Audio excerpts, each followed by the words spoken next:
வணக்கம். உங்கள் Govindaraj RGR academy சார்பாக உங்ககிட்ட பேசிகிட்டு இருக்கேன். இன்றைக்கி இந்த வீடியோவில் நம்ம என்ன பார்க்க போகிறோம் அப்படின்னா, ஏற்கனவே ஒரு வீடியோ நம்ம போட்டிருக்கோம். எம்பிபிஎஸ் மாணவர்களின் மறுபக்கம் படிக்கணும்னு வரவங்களுக்கு வந்து பார்த்திங்கன்னா ஒரு யூஜி டைம் தேவைப்படுது. ஆனால் அவங்களுக்கு அந்த பேமெண்ட் வந்து பார்த்திங்கன்னா அந்தளவுக்கு கிடைக்கிறதில்ல. அதனால் நிறைய பேர் வந்து இப்போ வந்து மெடிக்கல் பக்கம் வர்றதை வந்து ட்ராப் ஆகுது அப்படின்னு ஒரு ரிப்போர்ட் வந்து ஆல் இண்டியாவில் வந்து இஷ்யூ பண்ணாங்க. அதை பேஸ் பண்ணி நம்ம ஒரு கண்டென்ட் வந்து நம்ம வந்து போட்டோம். நிறைய பேர் சொல்கிறாங்க, என்ன சார் அந்த மாதிரி போட்டுட்டீங்க, எல்லா ஃபீல்டுலேயுமே தான் கஷ்டம் இருக்குது, எல்லா ஃபீல்டுலேயுமே தான் வந்து சிரமம் இருக்குது, அப்போ இதில் மட்டும் என்ன இப்படி இருக்கா, என்ன இதில் மட்டும் கம்மியாக பே பண்ணுறாங்கன்னு சொல்கிறாங்க அப்படி இல்லாமல் சொல்லியிருக்கீங்களே அப்படின்னாங்க. இதை நான் யோசனை பண்ணப்போ என்னுடைய குழந்தைங்களையும் நானும் வந்து மெடிக்கல் தான் சேர்க்கணும் அப்படின்றப்ப, எம்பிபிஎஸ் தான் பண்ணணும் அப்படின்றப்ப எங்களுடைய குழந்தைங்களும் பார்த்திங்கன்னா அதை தான் பண்ணிகிட்ருக்காங்க. அப்போ ஏன் நான் வந்து இந்த மெடிக்கல் ஃபீல்டில் என் குழந்தைங்களை கொண்டு போகணும் அப்படின்னு நான் நினச்சேன். அதை தான் இந்த வீடியோவில் நான் கொடுக்க போகிறேன். இது யாரெல்லாம் வந்து பார்த்திங்கன்னா அவங்களுடைய குழந்தைங்களில் மெடிக்கல் ஃபீல்டில் எடுத்துகிட்டு வரணும்னு நினைக்கிறவங்க, இல்லை எம்பிபிஎஸ் படிக்கணும், டாக்டர் ஆக்கணும்னு நினைக்கிறவங்களுக்கு ஒரு கிளாரிட்டி கிடைக்கும், முடிவெடுக்கிறதுக்கு வந்து ரொம்ப தோதாக இருக்கும். ஏன்னா நிறைய இடத்துல வந்து கான்ட்ரவர்சியாக இருக்குது. எம்பிபிஎஸ் பண்ணுறப்ப பணம் நிறைய செலவாகும், அந்த மாதிரியெல்லாம் விஷயங்கள் இருக்குது. பணம் வந்து சம்பாதிக்கிறப்ப பண்ண முடியாது அப்படின்ட்டு என்னுடைய பார்வையில் நான் என்ன நினச்சேன், என் குழந்தைய டாக்டர் ஆக்கணும்னா என்னுடைய சிந்தனைகள் என்னவாக இருந்தது, நான் எதுக்கு அதை வந்து செலக்ட் பண்ணேன் அந்த துறையை என் குழந்தைங்களுக்கு அப்படின்றத தான் இந்த வீடியோவில் நான் உங்ககிட்ட ஷேர் பண்ணிக்க போகிறேன்.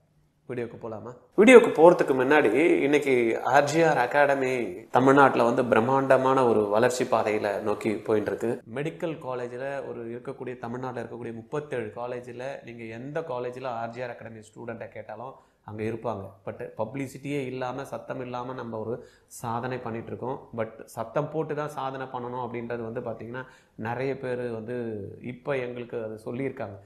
ஒன்றுமே இல்லாதவங்களாம் ரிசல்ட் எல்லாம் ரொம்ப கம்மியாக பர்சன்டேஜ் போகிறவங்கெல்லாம் வந்து பார்த்திங்கன்னா பிரம்மாண்டமான நம்பர்ஸ் வச்சுருக்காங்க. சார் நீங்கள் என்ன 100க்கு 18லேருந்து 23% வரைக்கும் வருஷத்துக்கு வந்து கவர்மெண்ட் சீட் வாங்குறீங்க, 2லேருந்து 3%, 4% வாங்குறவங்களே அவ்வளோ அட்மிஷன்ஸ் ஆயிரக்கணக்கில் போடுறாங்க, நீங்கள் ஏன் இதை சத்தம் போட்டு ஏன் சொல்லக்கூடாது, நிறைய பேருக்கு இதை புரிய வைக்கக்கூடாது, நீங்கள் எவ்வளோ ஹார்ட் ஒர்க் போட்டு ஒரு நார்மல் ஸ்டூடெண்ட்டை கூட மெடிக்கலுக்கு வந்து சீட்டு வாங்க வைக்கிறீங்க, ஃபோக்கஸ் பண்ணுறீங்க, ஒவ்வொரு குழந்தையும் வந்து கொண்டாடணும்னு நினைக்கிறீங்க, ரிசல்ட்டும் கொடுக்குறீங்க, இந்த ரிசல்ட்டு கொடுக்குற விஷயத்தை ஏன் பெற்றோர்களுக்கு சொல்லக்கூடாது, நிறைய செலவு பண்ணி படிக்க வைக்கிறாங்க, அவங்களுக்கு போய் இந்த தகவல் தெரிஞ்சதுன்னா, அதுவும் சென்னையில் இல்லாத வசதியாக தமிழ்நாட்டில், அப்போ அந்த அளவுக்கு வந்து பார்த்திங்கன்னா சென்னையில் வசதியோட தேவையான டீச்சர்களோடு வச்சு நீங்கள் சொல்லி கொடுத்துட்ருக்கிறப்ப நீங்கள் இந்த விஷயத்தை நீங்கள் மாணவர்களுக்கோ பெற்றோர்களுக்கோ சொன்னீங்கன்னா கண்டிப்பாக இங்கே வந்து நிறைய பேர் அட்மிஷன்ஸ் வருவாங்க, தங்கறதுக்கும் வசதி பண்ணி கொடுக்குறீங்க, அப்புறம் என்ன சார் இதை சொல்லுங்கள் சார் அப்படின்னாங்க. அதனால் ஆர்ஜிஆர் அகாடமி வந்து பார்த்திங்கன்னா ஃபோக்கஸ்டு ட்ரைனிங்கு, யாருக்கெல்லாம் வந்து கவர்மெண்ட் எடுக்கணும், ப்ரைவேட் கவர்மெண்ட்டில் போகணும் அப்படின்றவங்க பணம் கொஞ்சம் செலவு பண்ணுறதுக்கு ரெடியாக இருந்தீங்கன்னா, படிக்க வைக்கிறதுலேருந்து புரிய வைக்கிறதுலேருந்து டவுட் கிளியர் பண்ணுறதுலேருந்து என்னெல்லாம் அந்த குழந்தைக்கு தெரியணுமோ இது எல்லாத்தையும் கூடயே இருந்து தூங்குகிற டைமை தவிர 24 மணி நேரத்தில் 6 மணி நேரம் போச்சுன்னா மீதி இருக்கக்கூடிய டைமை குழந்தை ஒரு 1 இயர் எங்கள் கூட டெடிகேட்டடாக இருந்து பண்ணணும்னா we are assuring government seat, private government seat கன்ஃபார்ம்டாக உங்கள் குழந்தைய வாங்க வைக்கிறோம். சரியா? இதில் ப்ரோக்ராம் வந்து பார்த்திங்கன்னா மேலேருந்து 4ஆம் தேதி எக்ஸாம் முடிஞ்சமே இம்மிடியேட்டாக we are going to start the program. உங்களுக்கு ஐடியா இருந்ததுன்னா எனக்கு இம்மிடியேட்டாக நேரடியாக கால் பண்ணுங்கள். 9176552121. பேசுறதுக்கு இம்மிடியேட்டாக டைம் இல்லை, கொஞ்சம் டைம் எடுத்து நீங்கள் பண்ணணும் அப்படின்னு நினச்சிங்க அப்படின்னா கூகுள் ஷீட்டில் டிஸ்கிரிப்ஷனில் வந்து கூகுள் ஷீட் கொடுத்துருக்கோம். அதில் உங்களுடைய நேமு, காண்டாக்ட் நம்பரு, எந்த area, suppose if you are interested அதை போட்டுட்டு எனக்கு வந்து நீங்கள் மெசேஜ் பண்ணிங்கன்னா எங்கள் டீமில் இருந்து கால் பண்ணி, இல்லை நானே கூட உங்களுக்கு கால் பண்ணி நேரடியாக பேசுகிறேன். சரியா? இப்போ என்னுடைய குழந்தைங்கள் வந்து நான் ஏன் வந்து மெடிக்கல் ஃபீல்டில் கொண்டாந்தேன், எம்பிபிஎஸ் டாக்டர் ஆக்கணும் அப்படின்னு நினச்சேன் அப்படின்னா, ஒரு தகப்பனாக ஒரு குழந்தைக்கு வந்து பார்த்திங்கன்னா ஒரு தகப்பனாக நான் சில முடிவுகள் எடுத்தது வந்து உங்கள்கிட்ட ஷேர் பண்ணிக்கிறேன்.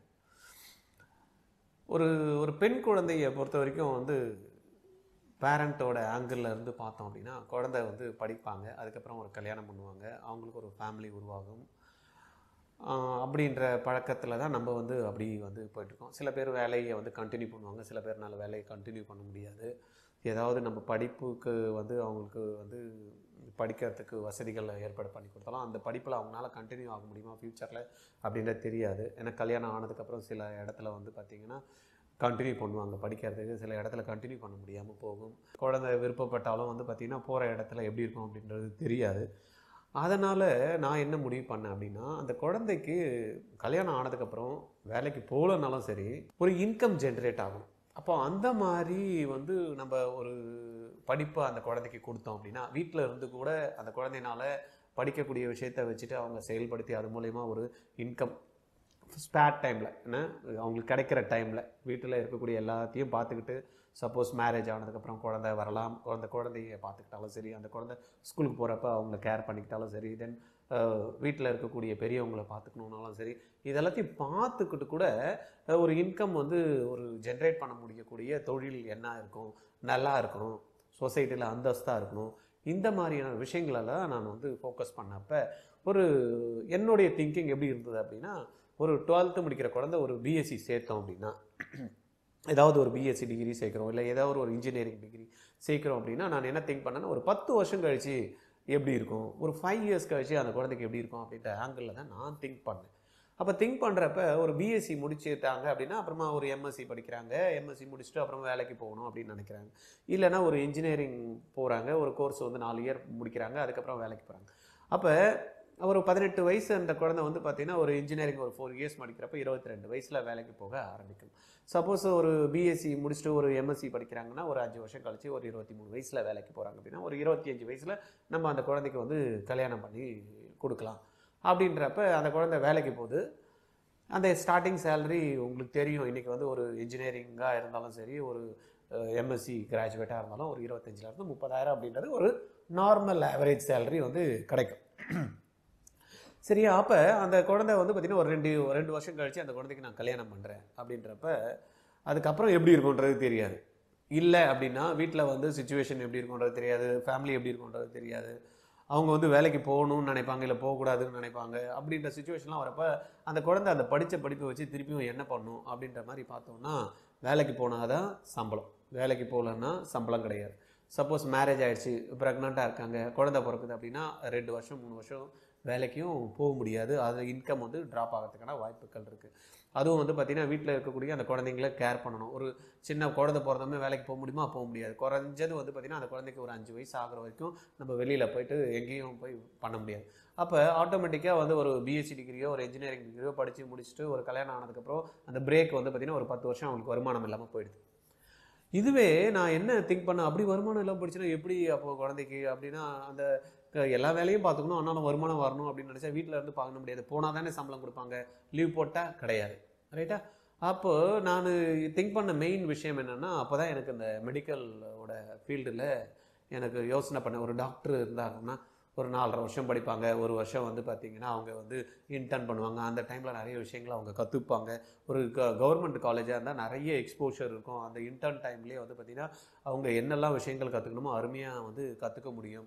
அந்த டைமில் வந்து பார்த்திங்கன்னா பிஜி நீட்டுன்றது வந்து ஒரு பெரிய விஷயமா இருக்காது, எழுதிடலாம், எழுதி முடிச்சு அப்படியே அங்கே ஒரு 2 வருஷம் கண்டினியூ பண்ணாங்கன்னா கூட அவங்கனால பிஜி பண்ண முடியும். ஒரு 25 வயசில் நம்ம கல்யாணம் பண்ணோம், 26 வயசில் அப்படின்னா கூட அப்போ கல்யாணம் பண்ணி கொடுத்தா கூட நீங்கள் வந்து பாருங்கள் பிஜி பண்ணுறப்பையும் அவங்க சம்பாதிக்க ஆரம்பிச்சிடறாங்களா.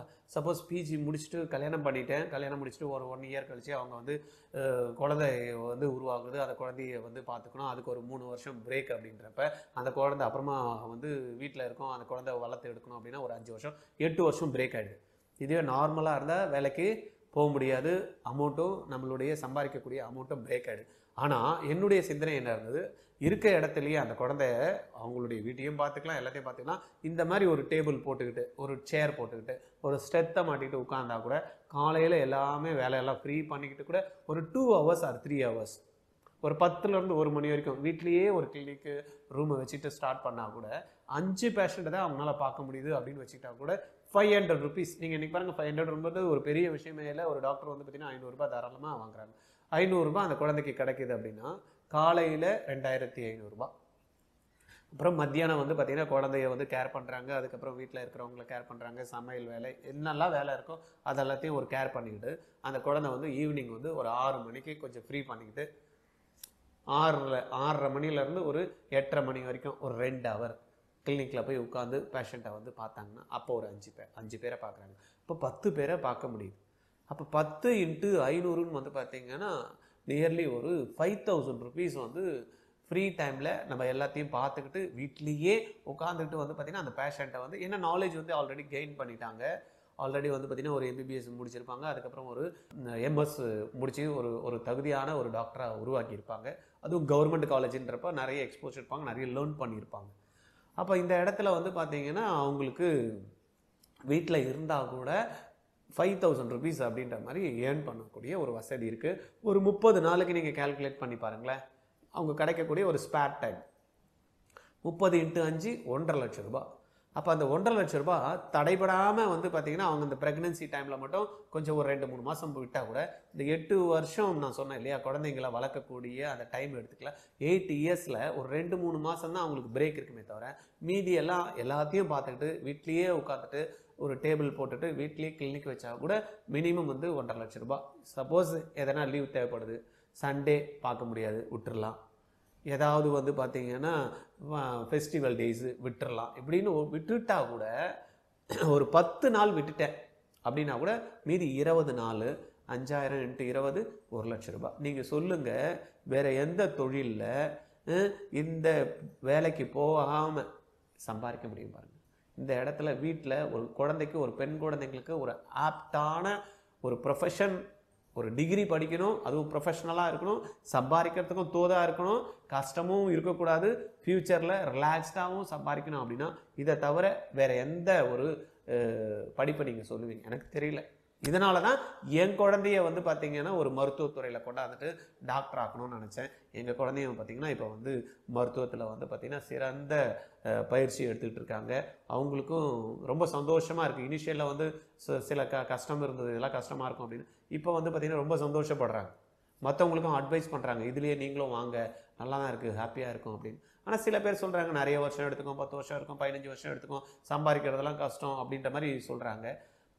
சம்பாதிக்கிறது கஷ்டம், படிக்கிறது கஷ்டம், எல்லா நேரத்துலையுமே கஷ்டம் இருக்குது. ஆனால் என்னென்னா ஒரு கவர்மெண்ட் காலேஜில் போகிறப்ப நம்ம ஃபீஸ் ஸ்ட்ரக்சர் ரொம்ப கம்மி.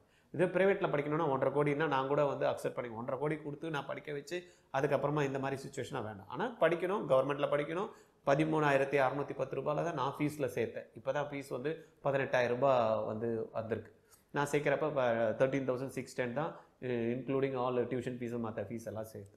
அப்போ கவர்மெண்ட்டில் படிக்க வச்சாலும் நம்மளுக்கு ஒரு 1,00,000 ரூபாயிலே என்னால் படிக்க வைக்க முடியும். அந்த மாதிரி நீங்களும் யோசனை பண்ணி உங்கள் குழந்தைங்களையும் மருத்துவத்தில், அதுவும் எஸ்பெஷலி கேர்ள்ஸ் ஸ்டூடெண்ட்டுக்கு நான் வந்து ரெக்கமெண்ட் பண்ணுறது இதுதான். போனோம், ஏதோ 3 வருஷம் படித்தோம், 5 வருஷம் படித்தோம், லேப் டெக்னீஷியன் போனோம், அது போனோம், இது போனோம், பேராமெடிக்கல் கோர்சஸ்லாம் நிறைய பசங்க சொல்கிறாங்க. நான் வந்து கிரிட்டிக்கல் கேர் யூனிட் படிக்க போகிறேன், நான் அனஸ்தீசியா டெக்னாலஜிஸ்ட் ஆக போகிறேன். இதெல்லாமே வந்து பார்த்திங்கன்னா எல்லாமே அங்கே போனால் தான் பர்ஃபார்ம் பண்ண முடியும். ஆனால் மருத்துவத்துறையில் ஒரு மருத்துவராக ஆகிட்டிங்க அப்படின்னா வீட்டில் உட்காந்துட்டே நம்மளால் பார்க்க முடியும், நம்மளுடைய ஆயுள் முழுக்க. சரியா? அதனால் என்னுடைய சிபாரிசு என் குழந்தைக்கு அதை பேஸ் பண்ணி தான் நான் பண்ணேன். அதை தான் நீங்களுக்கும் இது உங்களுக்கு யோசனை பண்ணி பாருங்கள். உங்களுக்கு தோதாக இருந்ததுன்னா பாருங்கள். அதனால் +2 முடிச்சுட்டு குழந்தைங்களுக்கு என்ன பண்ணலாம் அப்படின்னு நிறைய பேர் சொல்கிறாங்க, டைம் வேஸ்ட் ஆகிடும் மருத்துவம்லாம் படிக்கணும் அப்படின்னா.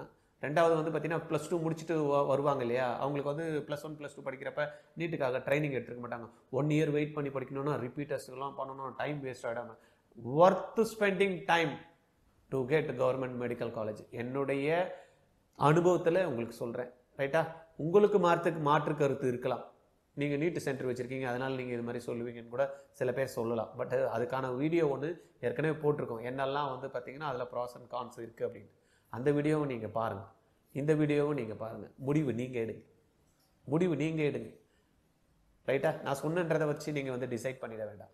உங்கள் குழந்தையோடைய லைஃப் வந்து பார்த்திங்கன்னா எனக்கு தெரிஞ்சு நல்லா அருமையாக, பிரம்மாண்டமாக, ரிலாக்ஸ்டாக, கூலாக போகணும் அப்படின்ற எஸ்பெஷலி கேர்ள்ஸ் ஸ்டூடெண்ட்டுக்கு இது ஆப்டான ஒரு படிப்பு.